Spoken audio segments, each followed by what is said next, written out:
ईमानदार এইটাই হচ্ছে বিষয়। তো আমি বিষয়ে যাওয়ার পূর্বে একটি কথা বলছি, তাহলে বিষয়টা পরিষ্কার হয়ে যাবে। আজ পৃথিবীর মানুষ, আজকে আমরা মুসলিম সমাজ, কিছুদিন আগে সোশ্যাল মিডিয়ায় দেখতে পেলাম যে একজন বৃদ্ধ লোকের দাড়িটাকে ধরে আর এদিকে মানে টানাটানি করছে আর বলছে যে বল জয় শ্রীরাম, বল জয় শ্রীরাম বল। মনে হয় দেখেছেন কেউ কেউ সোশ্যাল মিডিয়ায়, দেখেছেন কি? তো এর কারণ কি জানেন? এর কারণ হচ্ছে একটাই, যে আজকে মুসলমান সব জায়গায় অপমানিত, অপদস্থ, লাঞ্ছিত। কেন জানেন? উদাহরণটা দিলে বুঝতে পারবেন। একজন হাজি সাহেব, মা ও বোনেদেরকে বলছি যে আপনারা দাঁড়িয়ে না থেকে আপনারা বসে পড়েন আর সামনের দিকে চলে আসেন। সামনের দিকে অনেকটাই জায়গা আছে, আমি ওইদিকে লক্ষ্য করছি, আপনারা সামনের দিকে একটু এগিয়ে বসেন আর বাপজানার ফাঁকা জায়গাগুলো পূরণ করে নেন। আর ওই রাস্তার মধ্যে দাঁড়িয়ে না থেকে, আচ্ছা কি আর বলবো, ওখানে কি মানে মধুর চা, ওখানে মধু আছে নাকি? একটু ভিতরে এসে কোরআন হাদিসের কথা হচ্ছে এখানে। এই সভাটা একটা কত সুন্দর, আপনারা ওখানে পরিবেশটাকে নষ্ট করবেন না। দয়া করে আপনাদেরকে বলছি, আপনার ছেলে হিসাবে, আর যদি আমার থেকে বয়সে ছোট থাকে তাহলে আমি ভাই হিসাবে বলছি যে আপনারা একটু ভিতরে এসে বসেন, ওই রাস্তাটাকে পরিষ্কার করে দেন, ওই জায়গাটায় একটু সামনে ফাঁকা জায়গাগুলো বসেন। তো তার কারণ হচ্ছে একটাই, যে একজন হাজি সাহেব, আপনাদের এদিকে একটা ধরেন ফাঁকা মাঠ, ওখানে ফুটবল খেলা হচ্ছে, তো একজন হাজি সাহেব ওখানে বসে ফুটবল খেলা দেখছে।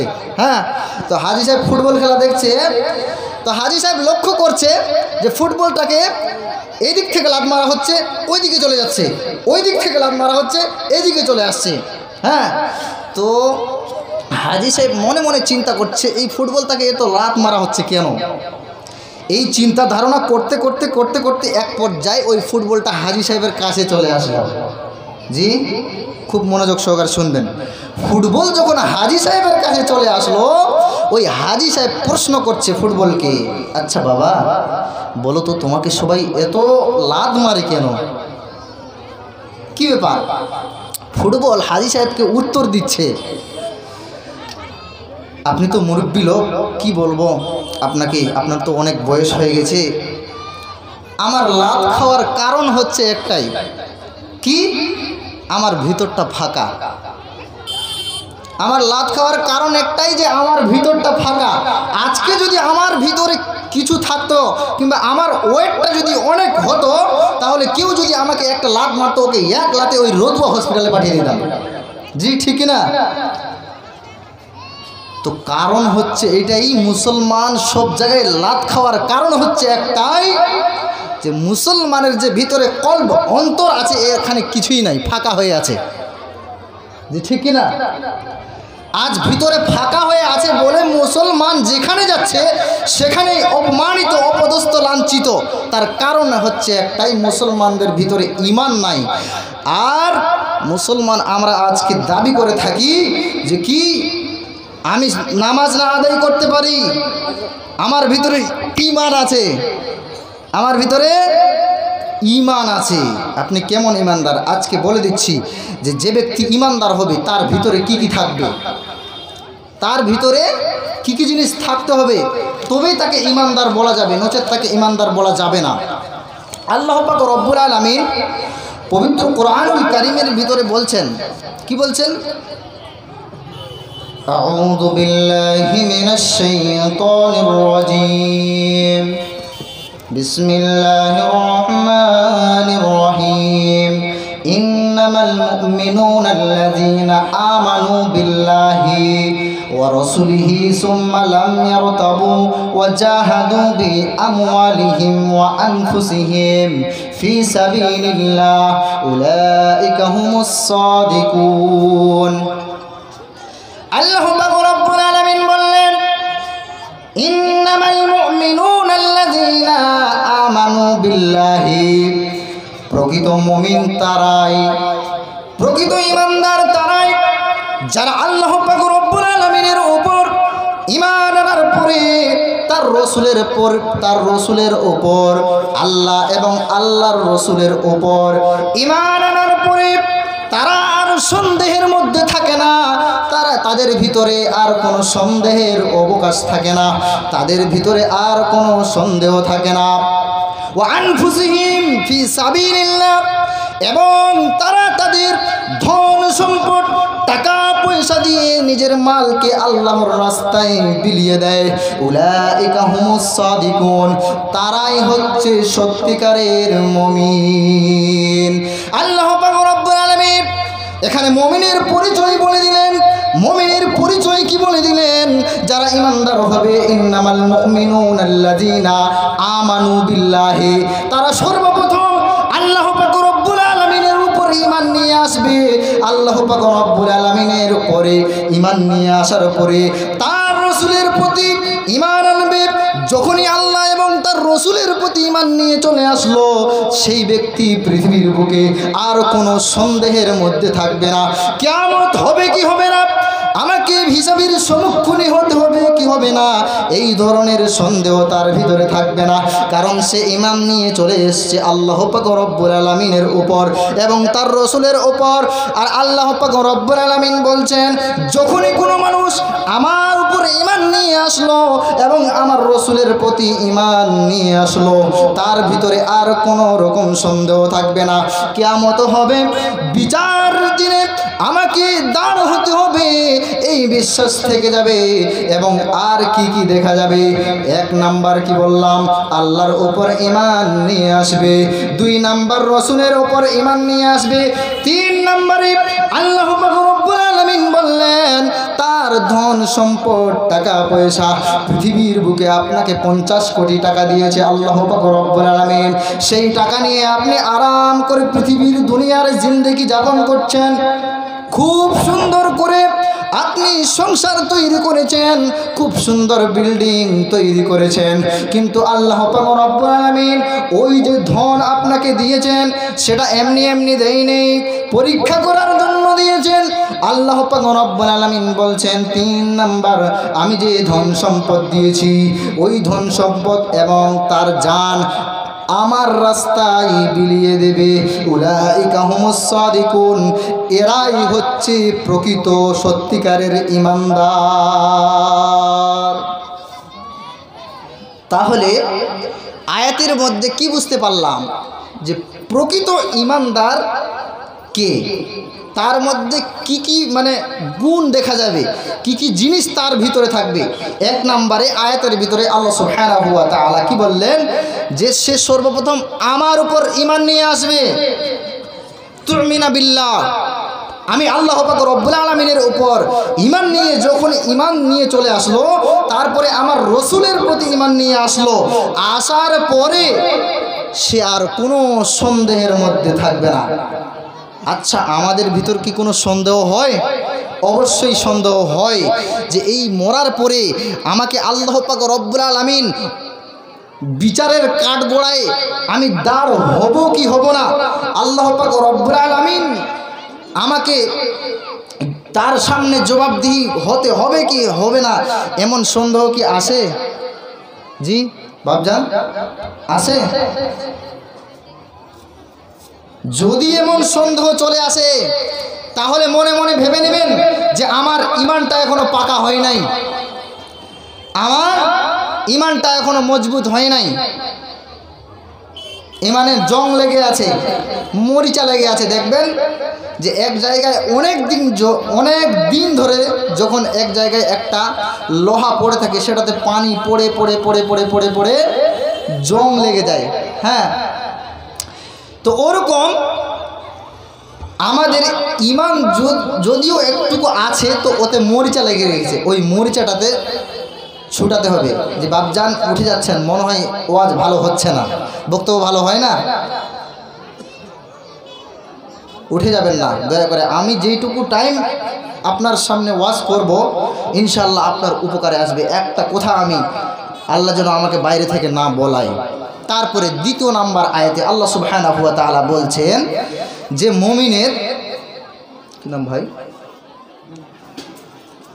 আল্লাহুম্মা সাল্লি আলাইহি আল্লাহুম্মা বারিক আলাইহি।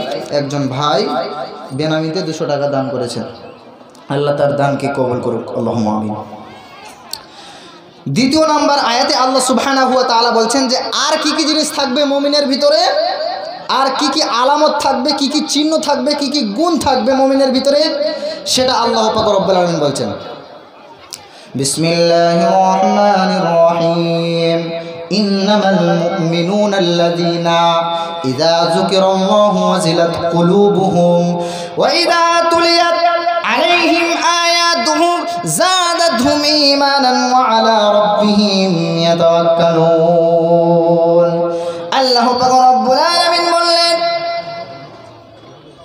ইন্নামাল মুমিনুনা আল্লাযীনা, প্রকৃত মুমিনদার, প্রকৃত ঈমানদার ব্যক্তি তারাই।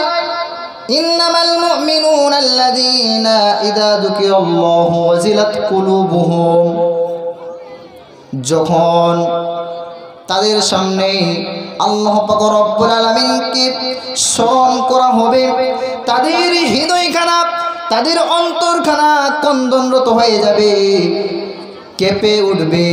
ওয়াইদা তুলিয়াত আলাইহিম আয়াতুহু যাদাতহুম ঈমানান। এখন আল্লাহ পাক রব্বুল আলামিন বললেন, ওয়াইদা তুলিয়াত আলাইহিম আয়াতুহু যাদাতহুম ঈমানান ওয়া আলা রাব্বিহিম ইয়াতাওয়াক্কালুন। আল্লাহ পাক রব্বুল আলামিন বলছেন, যখন তার সামনে আমি আল্লাহ পাক রব্বুল আলামিনের আয়াতগুলিকে তেলাওয়াত করা হবে, পাঠ করা হবে, তখন তাদের ঈমানটা বেড়ে যাবে, ঈমানটা বৃদ্ধি পেয়ে যাবে। ওয়া আলা রাব্বিহিম ইয়াতাওয়াক্কালুন, এবং তারা একমাত্র আমি আল্লাহ পাক রব্বুল আলামিনের উপর ভরসা রাখবে। আমি আল্লাহ পাক রব্বুল আলামিনের উপর ছাড়া আর কারো উপরে তারা ভরসা রাখবে না। তারপর তারা কি করবে? আল্লাযীনা ইউকিমুনাস সালাতা ওয়া মিম্মা রাযাকনাহুম ইউনফিকুন উলাইকা হুমুল মুমিনুনা হাক্কা। তারপরে তারা সালাত কায়েম করবে, আমি যে রিজিকটা তাকে দিয়েছি সেই রিজিক থেকে আমি আল্লাহ পাক রব্বুল আলামিনের রাস্তায় তারা ব্যয় করবে। উলাইকা হুমুল মুমিনুনা হাক্কা, তারাই হচ্ছে সত্যিকারের মুমিন। তাহলে এই আয়াতের ভিতরে আল্লাহ পাক রব্বুল আলামিন মুমিনদের কিছু গুণ বর্ণনা করলেন যে মুমিন কারা হবে। মুমিন তারা হবে যখন তাদের সামনে আল্লাহর কোরআনের আয়াতগুলিকে তেলাওয়াত করা হবে, তাদের ঈমানটা যেন বেড়ে যাবে। আর ঈমান বাড়তে বাড়তে বাড়তে বাড়তে তারা এমন পর্যায়ে পৌঁছে যাবে, তারা তখন একমাত্র আল্লাহ পাক রব্বুল আলামিনকে ছাড়া আর কাউকে ভরসা করবে না। আল্লাহ পাক রব্বুল আলামিনের উপর ছাড়া আর কারো উপর তারা নির্ভর করবে না, ভরসা রাখবে না। এবং তারা কি করবে? আল্লাযীনা ইউকিমুনাস সালাত, তারা 5 ওয়াক্ত সালাত কায়েম করবে। ওয়া মিম্মা রাযাকনা, এবং আল্লাহ পাক রব্বুল আলামিন পৃথিবীর বুকে এই দুনিয়ার জমিনে তাকে যে রিজিকটা দিয়েছে সেই রিজিক থেকে আল্লাহর রাস্তায় কি করবে? সে ব্যয় করবে। উলাইকা হুমুল মুমিনুনা হাক্কা, এরাই হচ্ছে সত্যিকারের মুমিন। এদের জন্য আল্লাহ পাক রব্বুল আলামিন কিয়ামতের ময়দানে অনেক বিশাল বড় পুরস্কার রেখেছে। তাহলে এই আয়াতের মধ্যে কিছু গুণ আল্লাহ বর্ণনা করলেন যে এরা এরা এরা এরা মুমিন। জি বাপজান, ভালো হচ্ছে, শুনতে ভালো লাগছে, কাজে আসবে ইনশাআল্লাহ। আর বলবেন না তো ওরকম। একটা লোক কি করছে জানেন? এক মাঠে হাল নিয়ে গেছে, ঠিক আছে? আসসালামু আলাইকুম। যারা মনে করছেন যে ভাত খাবো কুপন কেটে, তারা একটু যান, যে খেয়ে আসেন। আর এই সামনের ভাইটির উদ্দেশ্যে বলছি যে যারা দাঁড়িয়ে আছো, হাদিস কোরআনের কথা বসে শুনতে হবে। আল্লাহ রাসূল সাহাবীদেরকে বসিয়ে দিয়েছেন, আপনারা বসে যান, দাঁড়িয়ে থাকবেন না, দয়া করে দাঁড়িয়ে থাকবেন না।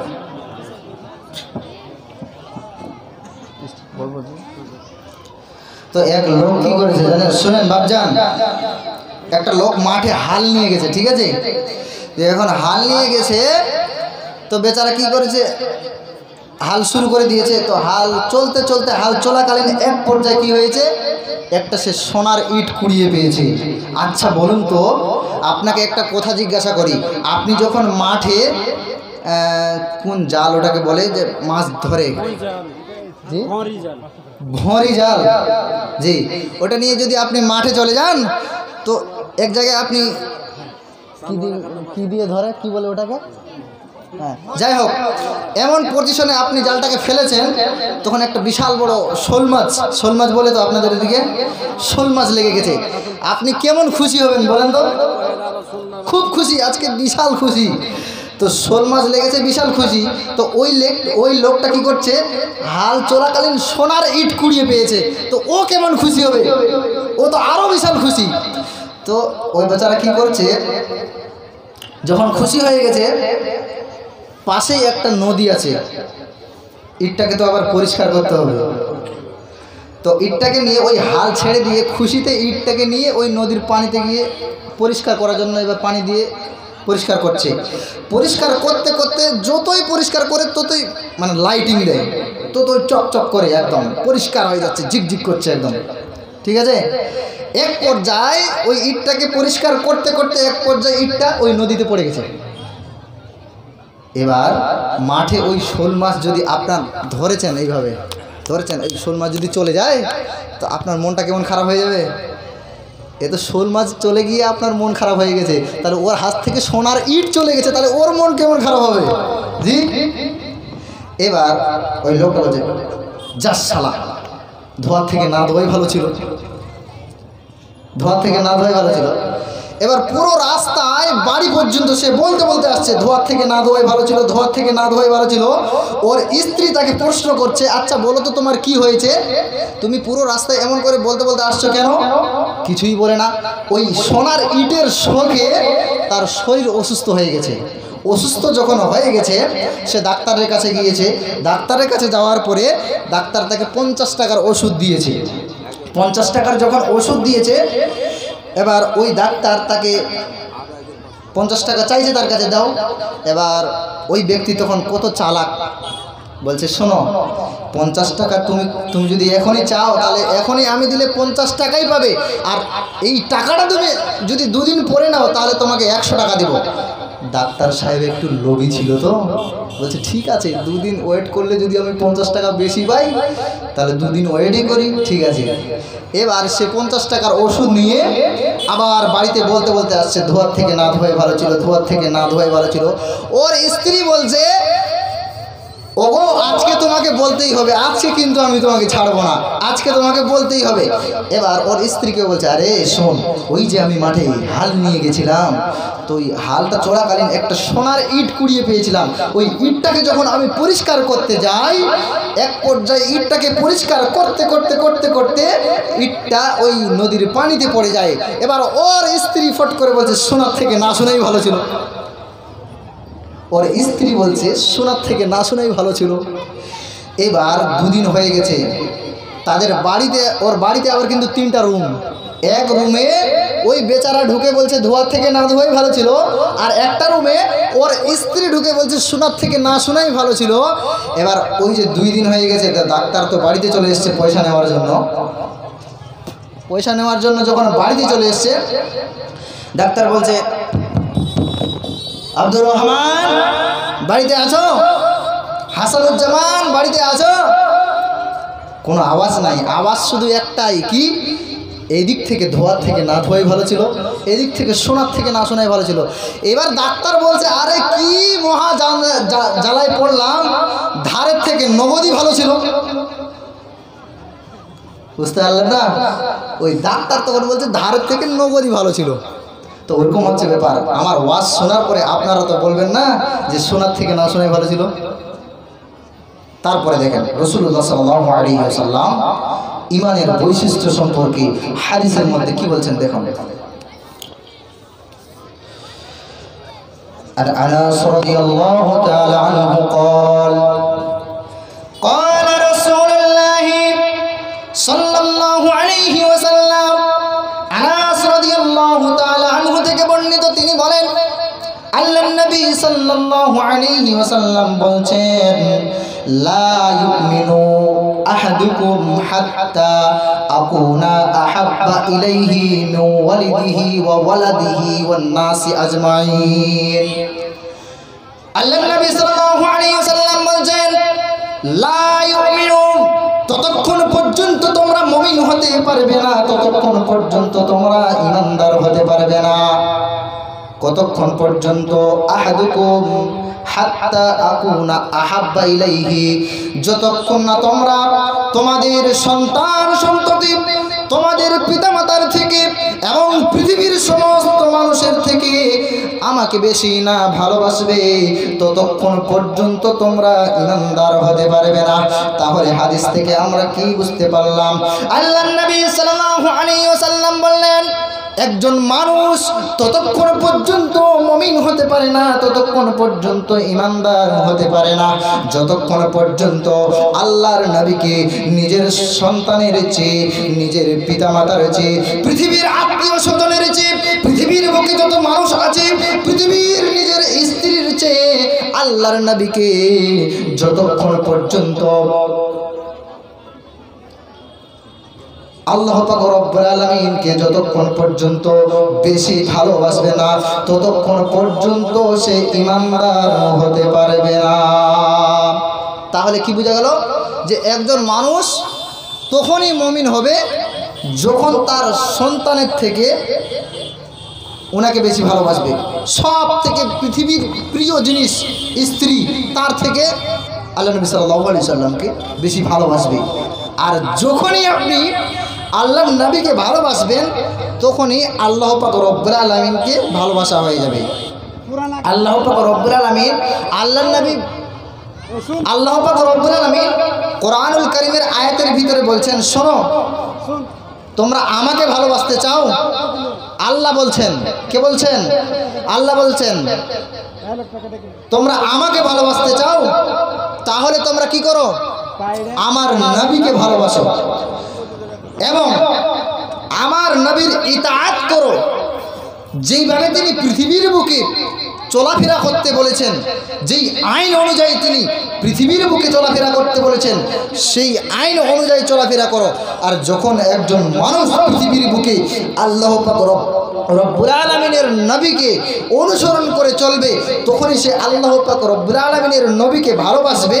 আর যখনই সে আল্লাহর নবীকে ভালোবাসলো, তখনই সে আল্লাহ পাক রব্বুল আলামিনের সে ভালোবাসতে পারলো। আর আল্লাহ পাক রব্বুল আলামিন বলছেন, আল্লাহর নবী সাল্লাল্লাহু আলাইহি সাল্লাম হাদিসের মধ্যে বলছেন, যখন কোনো মানুষ আমাকে ভালোবাসে, আমি তার শোনা, সে যেই কান দিয়ে শোনে আমি তার কান হয়ে যাই, সে যে চোখ দিয়ে দেখে আমি তার সেই চোখ হয়ে যাই। তাহলে বলুন তো, আমরা যদি আল্লাহ পাক রব্বুল আলামিনকে ভালোবাসি এবং আল্লাহর নবীকে ভালোবাসি, তাহলে আল্লাহ বলছেন যে সে যেই চোখ দিয়ে দেখে আমি তার চোখ হয়ে যাই, তাহলে সেই চক্ষু দিয়ে কি কোনো খারাপ জিনিস নজরে পড়বে? জি বাবজান, পড়বে না। আল্লাহর নবীকে কেমন ভালোবাসতেন দেখেন, একটা হাদিস আপনাকে বলছি, খুব মনোযোগ সহকারে শুনবেন। কি? উহুদের যুদ্ধের আগের দিন বিকেলবেলা, উহুদের যুদ্ধের, খুব মনোযোগ সহকারে শুনবেন, আল্লাহর নবীর প্রেমিক, আল্লাহর নবীর আশিক, আল্লাহর নবীকে কেমন ভালোবাসতেন। উহুদের যুদ্ধের আগের দিন বিকেলবেলা আল্লাহর নবী সাল্লাল্লাহু আলাইহি ওয়াসাল্লাম একজন সাহাবীর বিবাহ পড়িয়েছিলেন, যার নাম ছিল হযরত হানজালা রাদিয়াল্লাহু তাআলা আনহু। উহুদের যুদ্ধের আগের দিন বিকেলবেলা আল্লাহর নবী সাল্লাল্লাহু আলাইহি ওয়াসাল্লাম একজন সাহাবীর বিবাহ পড়িয়েছিলেন, যার নাম ছিল হযরত হানজালা রাদিয়াল্লাহু তাআলা আনহু। তিনার বিয়ে দেওয়ার পরে, তিনার বিয়ে পড়ানোর পরে আল্লাহর নবী এত খুশি হয়ে গেছিলেন, অলিমা করার মতো কিছুই ছিল না। সাহাবাদের মাঝে তিনি কি করেছিলেন? খেজুরগুলোকে ছিটিয়ে ছিটিয়ে দিয়েছিলেন। এত খুশি হয়ে গেছিলেন, সাহাবাদের মধ্যে খেজুরগুলোকে ছিটিয়ে দিয়েছিলেন। এবার ওই উহুদের যুদ্ধে 70 জন সাহাবী শহীদ হয়েছিল। তার মধ্যে 2 জন সাহাবীর লাশটা খুঁজে পাওয়া যাচ্ছিল না। 78টা লাশ খুঁজে পাওয়া গেল, কিন্তু 2টো লাশ খুঁজে পাওয়া যায় না। 2টো লাশ, 68টা লাশ, সরি 68টা লাশ খুঁজে পাওয়া গেল, কিন্তু 2টো লাশ খুঁজে পাওয়া যায় না। ওই লাশ দুটো কার কার ছিল জানেন? হযরত হানজালা রাদিয়াল্লাহু তাআলা আনহু এবং হযরত আল্লাহর নবীর আপন চাচা হযরত হামজা রাদিয়াল্লাহু তাআলা আনহু। এবার আল্লাহর নবী সাল্লাল্লাহু আলাইহি ওয়াসাল্লাম বিবাহ পড়িয়ে দিলেন। বিবাহ পড়ার পরে এবার হানজালা কি করলেন? তার স্ত্রীকে নিয়ে শুয়ে আছেন। স্ত্রীকে নিয়ে শুয়ে আছেন। এক পর্যায়ে যুদ্ধের ডাক পড়ে গেল। কেমন আল্লাহর নবীর আশিক ছিল আর আমরা কেমন আশিক, সেটাই প্রমাণ করছে এই হাদিসের মধ্যে। আল্লাহর নবী যুদ্ধের জন্য ডাক দিয়ে দিলেন। রাত 12টা 1টা বেজে গেছে। সেই সময় প্রথম বিয়ে হয়েছে, নিজের প্রাণ প্রিয় স্ত্রীকে ছেড়ে সেই দিন তার প্রথম রাত তার স্ত্রীর সঙ্গে, সেই তার অর্ধাঙ্গিনীকে ছেড়ে তিনি কি করলো? গভীর রাতে উহুদের যুদ্ধের ময়দানে চলে গেল। তার উপর গোসল ফরজ হয়ে গেছে, তিনি বুঝতে পারেন নাই। তার উপর যে গোসল ফরজ হয়ে গেছে তিনি বুঝতে পারেন নাই। ওই অবস্থায় আল্লাহর নবীর ডাক পাওয়ার সঙ্গে সঙ্গে তিনি কি করেছেন? উহুদের যুদ্ধের ময়দানে চলে গেছেন। এবার যুদ্ধ শেষে ওই যুদ্ধে আল্লাহর নবী সাল্লাল্লাহু আলাইহি ওয়াসাল্লাম হেরে গিয়েছিলেন এবং ওই যুদ্ধের মধ্যে 70 জন সাহাবী শহীদ হয়েছিল। এবার সাহাবাদেরকে আল্লাহর নবী বললেন যে তোমরা লাশগুলোকে এক জায়গায় করো। এবার সাহাবীরা কি করলো? লাশগুলোকে গুনে গুনে এক জায়গায় করলো। এমন সময় আল্লাহর নবী দূর থেকে লক্ষ্য করছেন, আল্লাহর নবী লক্ষ্য করছেন একজন বুরখা পরে একজন মহিলা, যেন তার মুখটা চেনা যায় না। দূর থেকে আল্লাহর নবী লক্ষ্য করছেন একজন মহিলা যেন দূর থেকে হেঁটে আসছে। হেঁটে হেঁটে ওই মহিলা আল্লাহর নবী সাল্লাল্লাহু আলাইহি ওয়াসাল্লামের সামনে চলে আসলো।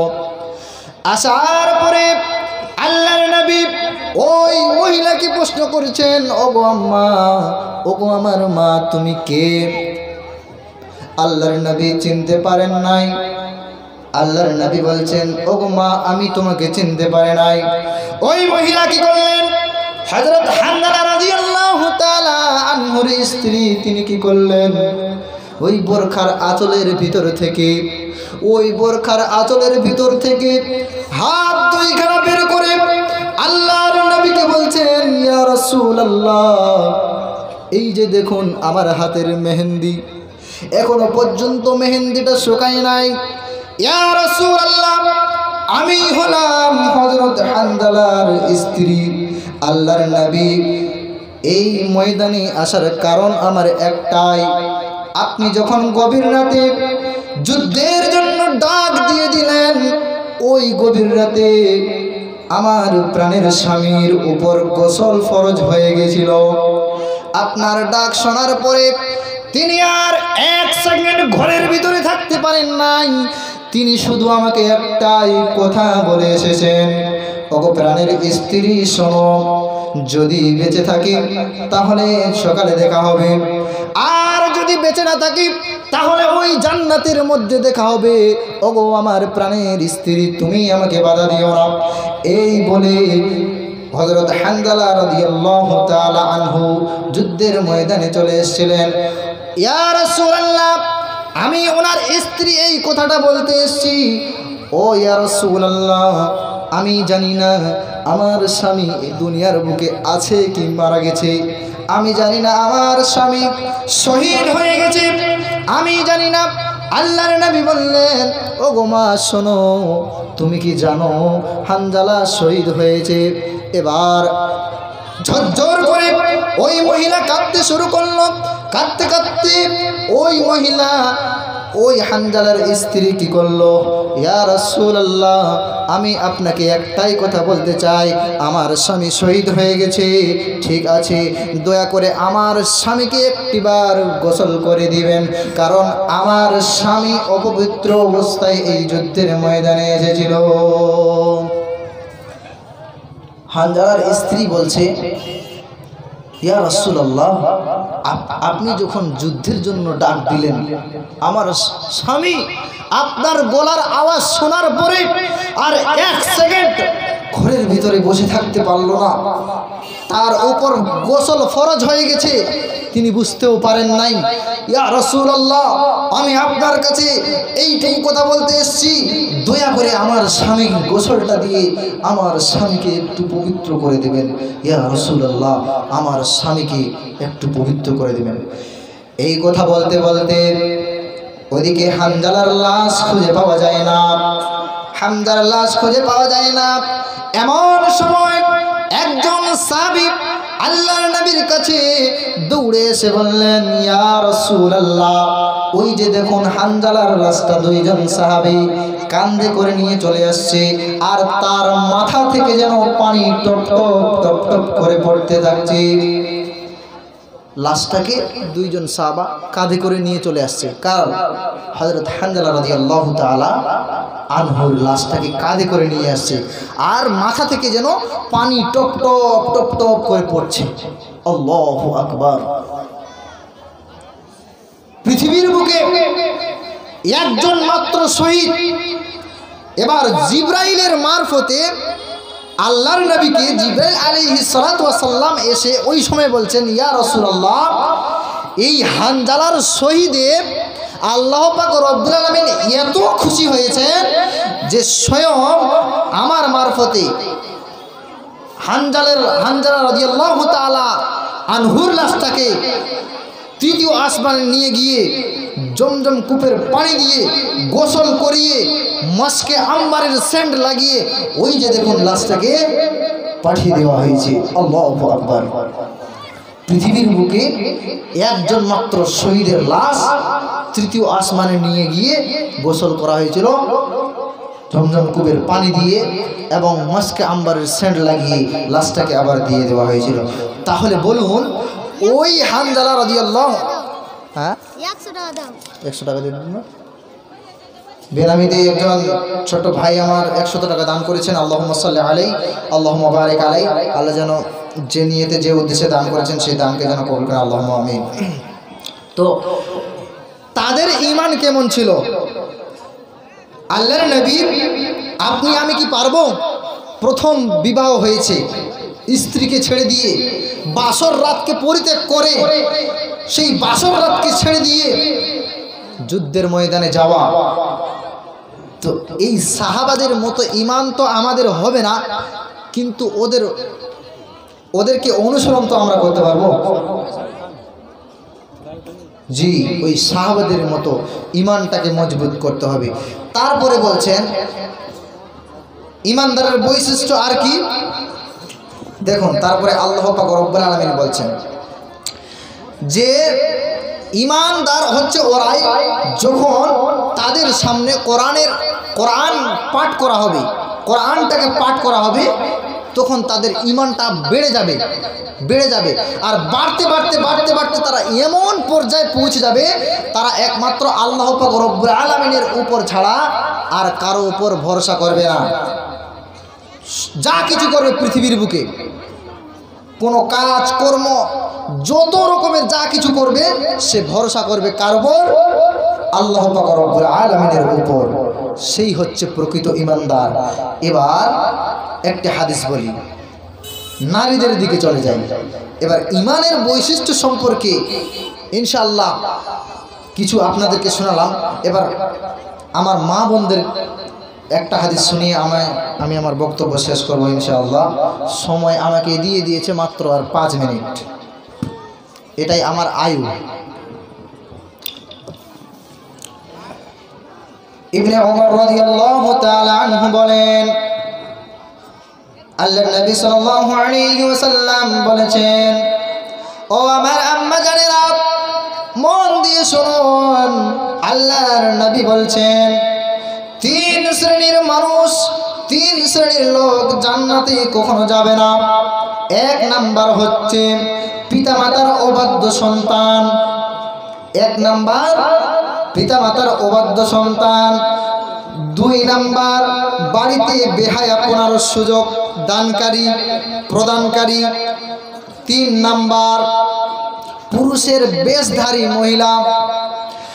কোন নারী আছে এমন প্রকার, আর কোন নারী আছে এমন প্রকার, আর মনে মনে করে সে রূপের বাহার, আর গহনা পরিয়া নারী নানা রঙের শাড়ি, আর রূপ দেখাইয়া যায় নারী পর পুরুষের বাড়ি।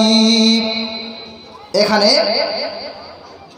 আজ রাস্তাঘাটে চললেই দেখা যায় যে এমন পোশাক বের হয়েছে যে মনে হচ্ছে ওই যে ওখানে একজন দাঁড়িয়ে আছে একটা ছেলে, আমরা পিছন দিক থেকে মনে করছি যে একটা ছেলে দাঁড়িয়ে আছে, কিন্তু সামনে যখন যাচ্ছি যে না, ওটা হচ্ছে মিস জরিনা।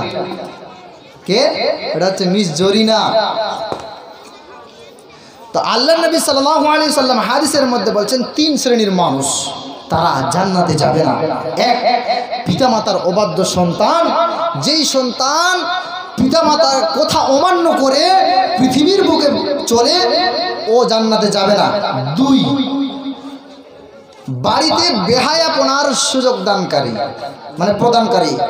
কি বলেছেন? আপনাকে বাড়িতে আপনি কর্তা আছেন, বাড়িতে আপনি সমস্ত খেয়াল রাখেন। আল্লাহর নবী সাল্লাল্লাহু আলাইহি সাল্লাম হাদিসের মধ্যে বলছেন, আলা কুল্লুকুম রাইন ওয়া কুল্লুকুম মাসউলুন আন রায়াতিহি। আপনার দায়িত্ব সম্পর্কে আপনাকে প্রশ্ন করা হবে।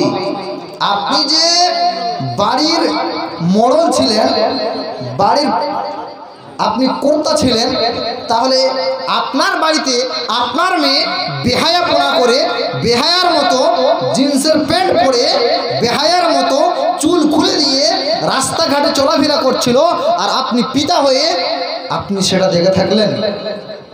এই সম্পর্কে আল্লাহ পাক রব্বুল আলামিনকে জবাব দিতে হবে। তো এই শ্রেণীর লোক কখনো জান্নাতে যাবে না। 3 পুরুষের বেশধারী মহিলা। আল্লাহর নবী সাল্লাল্লাহু আলাইহি সাল্লাম বলছেন, এমন একটা যুগ চলে আসবে যেগুলা হচ্ছে কিয়ামতের আলামত। কাসিয়াতুন আরিয়াতুন মুমিলাতুন মাইলাতুন। এমন মহিলারা এমন পোশাক পরিধান করবে, পোশাক পরার পরেও তাদেরকে কি দেখা যাবে? উলঙ্গ দেখা যাবে। আমাদের সমাজে এখন এটাই চলছে। 2010 সালে ভাই 17 এপ্রিল, 2010 সালে ভাই 17 এপ্রিল, আর আপনাদের এই গাজলের ঘটনা এটি সনদিয়া দিন। নারী জাতির চক্রান্তে কেউ পড়বেন না, যুবক ভাইয়েরা কেউ পড়বেন না। দেখেন নারী জাতির চক্রান্ত কেমন। 2010 সালে ভাই 17 এপ্রিল, আর গাজলের ঘটনা এটি সনদিয়া দিন। মোটরসাইকেল নিয়ে যুবক যায় গাজলের পানে, আর রাস্তায় এক যুবতী দাঁড়িয়ে আছে পড়িল নয়নে। হাতের ইশারায় সুন্দরী দাঁড়াইয়া বলল তারে, আর দয়া করে গাজলে ভাই নিয়ে চলো মরে।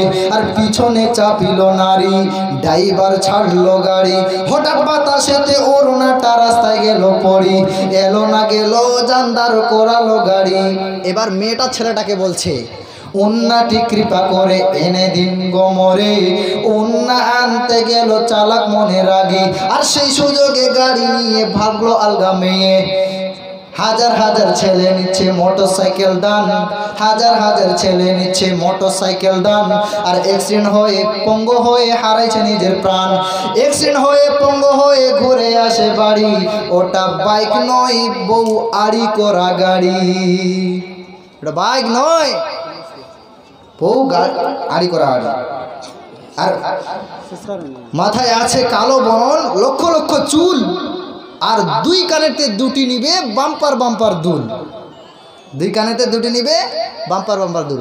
তো মায়েদেরকে আমি পরিশেষে একটাই বলতে চাই যে মায়েরা আমার, আপনারা হচ্ছেন আল্লাহ পাক রব্বুল আলামিন আপনাদেরকে পৃথিবীর বুকে নিয়ামত করে পাঠিয়েছেন।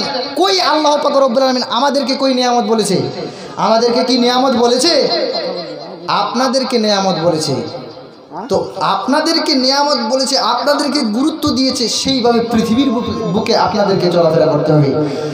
আল্লাহ পাক রব্বুল আলামিন যেন আমার মা বোনদেরকে বোঝার তৌফিক দান করেন। শেষে মাত্র একটি গজল বলে আমি শেষ করে দিচ্ছি। জি জি, একটি ছোট্ট। আজ কেন পৃথিবীটা লাগে তো সুন্দর, সে কোন রূপকারে সাজানো এ চরাচর, সে কোন রূপকারে সাজানো এ চরাচর। আজ কেন পৃথিবীটা লাগে তো সুন্দর, সে কোন রূপকারে সাজানো এ চরাচর, সে কোন রূপকারে সাজানো এ চরাচর। চারিদিকে নবরূপে করে ধরা ঝলমল, সেই রূপ দেখে হয় আখি দয় সুশীতল, আখি দয় সুশীতল। কেটে গেছে কুৎসিত নিশীতের ত্রিপহরে, সে কোন রূপকারে সাজানো এ চরাচরে, সে কোন রূপকারে সাজানো এ চরাচর। বনে বনে ফুটে ফুল করে পাখি কলরব, সবখানে কেন এত আয়োজন উৎসব, আয়োজন উৎসব। গুঞ্জনে মুখরিত গোটা মরু প্রান্ত গরে, সে কোন রূপকারে সাজানো এ চরাচরে, সে কোন রূপকারে সাজানো এ চরাচর। আজ কেন পৃথিবীটা লাগে তো সুন্দর, সে কোন রূপকারে সাজানো এ চরাচর।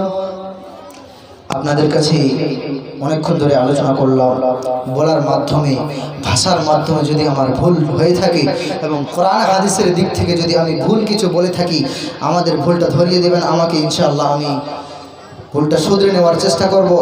এবং আপনাদের সবার কাছে আমি দোয়ার আশা রাখি, আপনারা সবাই আমার জন্য দোয়া করবেন ইনশাআল্লাহ। এখান থেকে সংক্ষিপ্ত সময় আমি বক্তব্য ইতি করছি। আসসালামু আলাইকুম ওয়া রাহমাতুল্লাহি ওয়া বারাকাতুহু।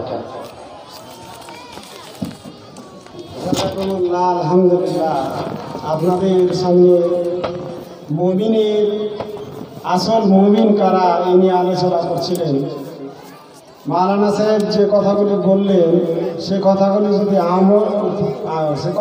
উপরে যদি আমল করেন তো আসলে মুমিন হবেন, আর যদি আমল না করেন তাহলে কি হবেন সেটা আপনার বিবেক করবে।